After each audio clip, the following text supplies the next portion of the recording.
কি করছো? এই তো সবাইকে খেতে দেবো, এখন রাত 11টা বেজে গেছে, খাওয়াবো। খাওয়ার জন্য কি কি ব্যবস্থা করেছো আজকে? আজকে রয়েছে ফ্রাইড রাইস। আমাকে ফোন করে বলেছিল যে ফ্রাইড রাইস, আমি জানতাম না যে কি খাবে ওরা।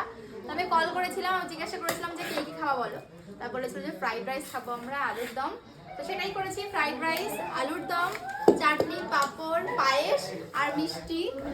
তো হ্যাঁ, এটাই মিষ্টি ছিল, যেটা আগে দিয়ে দিচ্ছি সবাইকে, একটা প্রসাদ আগে দিয়ে দিচ্ছি। কতটা খুশি লাগছে মনটা? খুব ভালো লাগছে, মনটা অনেক ভালো লাগছে। অনেক দিনের ইচ্ছা ছিল, আগের বছরও হয়েছিল না, তুমি জানো? কি? তুমি তো জানবে, আগের বছরে এসেছিল, কিন্তু তখন আমাদেরকে বলেনি যে ভাত খাবে, আমি অন্য খাবার দাবার দিয়েছিলাম। বাট এবার আমার ইচ্ছা সব পূর্ণ করলাম, শুধুমাত্র খাবার দেবো বলে এগুলো সব কিনে নিয়ে এসেছি, যাতে শুদ্ধ জিনিসের দিতে পারি খেতে, যাতে কোনো অশুদ্ধ জিনিসের কোনো টাচ না হয়, ছোঁয়া লাগে। আমাদের ঘর পুরো পরিষ্কার করা হয়েছে, সব কিছু, মানে জানো না তোমরা, সেটা হয়তো মায়ের চ্যানেলে দেখে নিয়েছো। যাই হোক, চলো দেখে চলো চলো।